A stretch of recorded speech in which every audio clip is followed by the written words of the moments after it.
Assalamualaikum warahmatullahi wabarakatuh. Selamat pagi anak-anakku.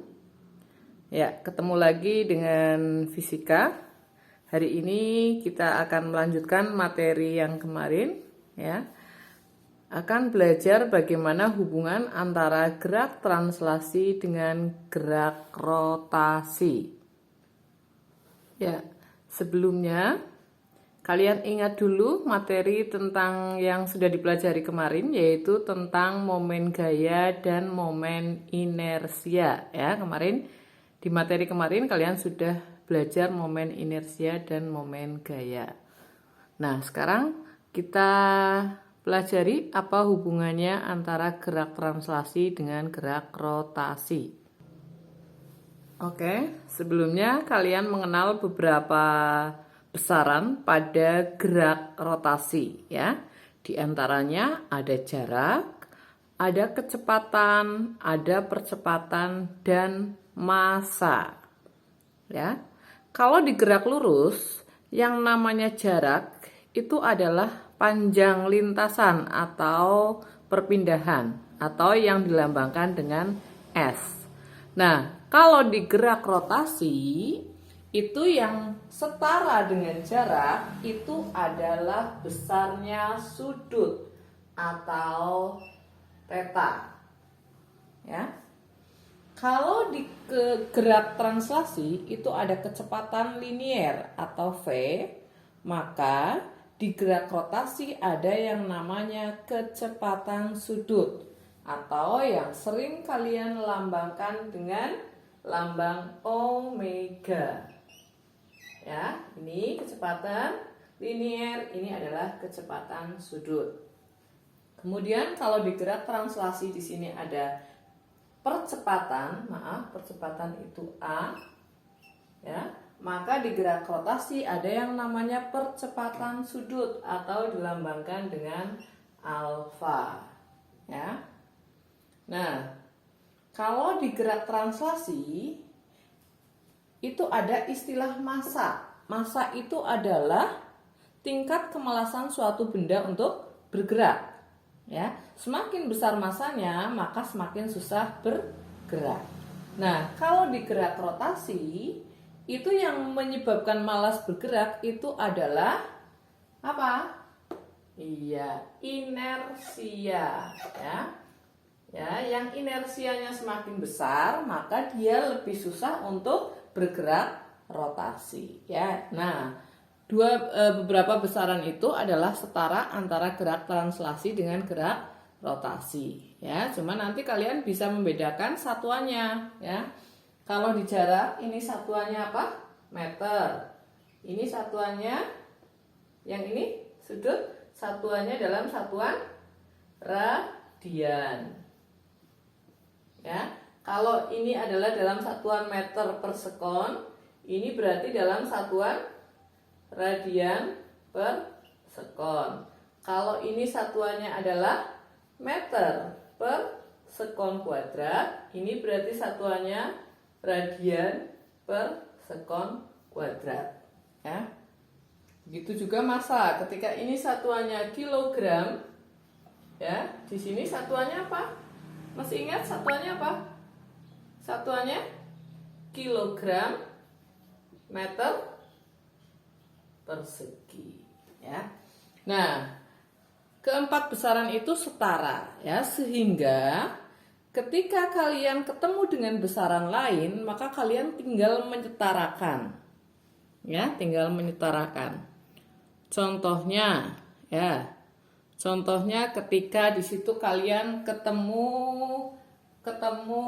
hukum 2 Newton. Ada rumus bahwa gaya, oh ya, yang setara dengan gaya di situ berarti apa kemarin ya? Yang setara dengan gaya itu kalau di gerak translasi itu adalah F, ya.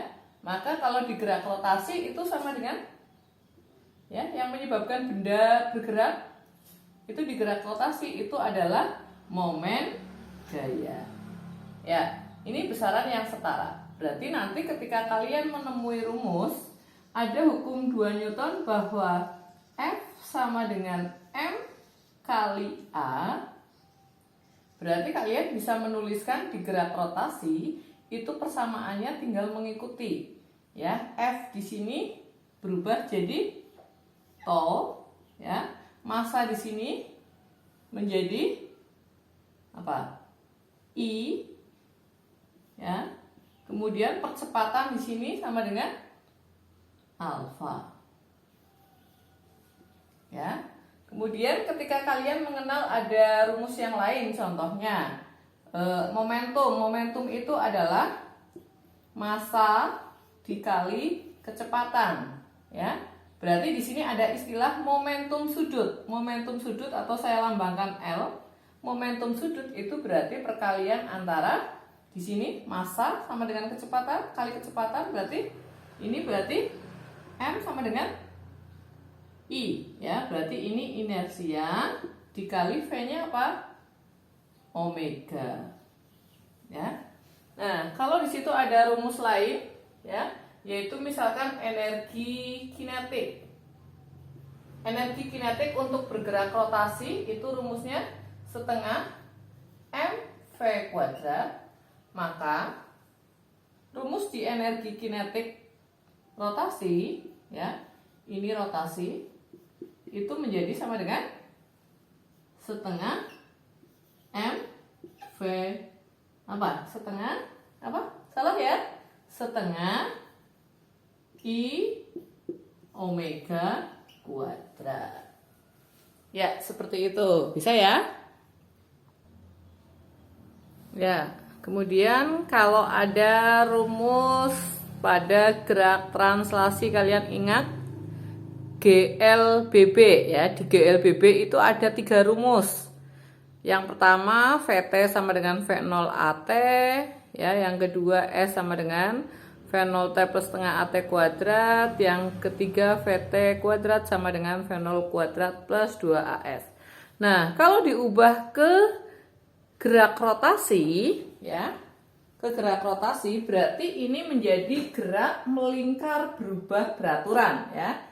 Ya, maka ini diubah ke gerak rotasi atau GMBB, maka ini persamaannya tinggal mengikuti, ya. Yang tadi VT sama dengan V0 plus AT tinggal diubah menjadi ini V itu sama dengan omega, berarti tinggal omega T sama dengan omega 0, ya, mengikuti ini plus minus A di sini sama dengan alfa dikali T.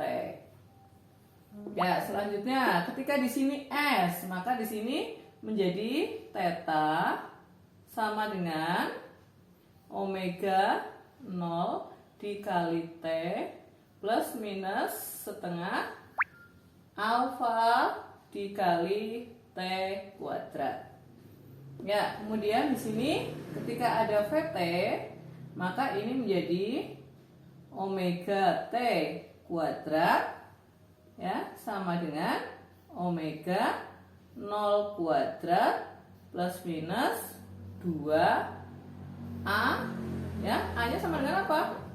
Sama dengan alfa dikali S-nya sama dengan apa? Sama dengan theta. Ya, itu persamaan yang setara antara gerak translasi dengan gerak rotasi. Ya. Ya, seperti itu bisa dipahami ya. Ya, oke. Ya, kalau itu sudah paham, saya berikan contoh soalnya. Ya, contoh soalnya, misalkan di situ ada sebuah katrol, ya, yang dililiti tali, kemudian tali itu ditarik dengan gaya 20 Newton.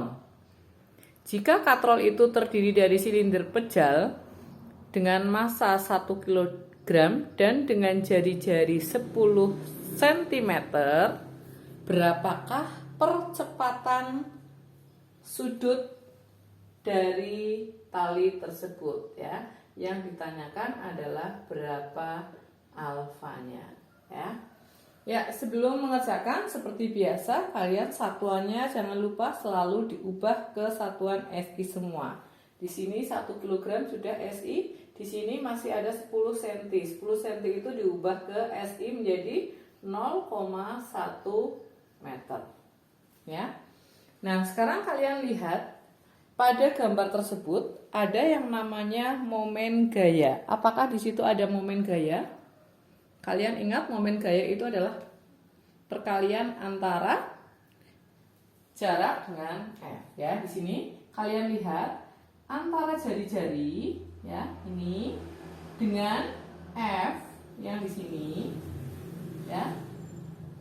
Ini adalah bentuk momen gaya. Di sini dia membentuk sudut siku karena ditarik. Maka menyebabkan katrol ini bergerak berotasi, ya. Berarti di sini ada momen gaya, ya. Berarti kalian bisa menuliskan di situ ada rumus momen gaya. Rumus momen gaya itu kalian ingat berarti di sini yang pertama berarti F dikali R.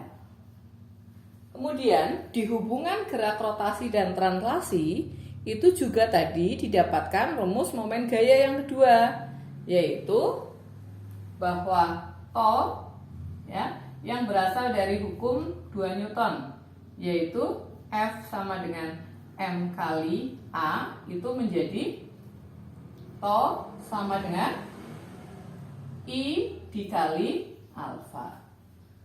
Ya, gitu. Karena di sini sama-sama ada T, ini ada T, berarti besar momen gaya pada sistem ini kan sama.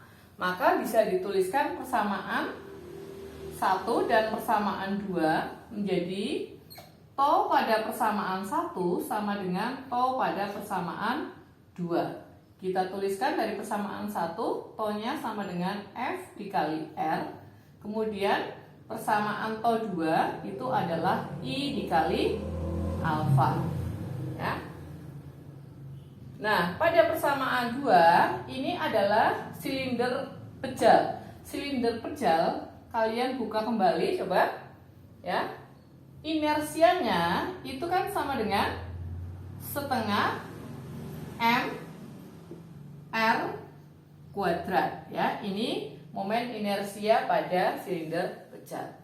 Kemudian ini adalah alfa ya. Seperti ini ya.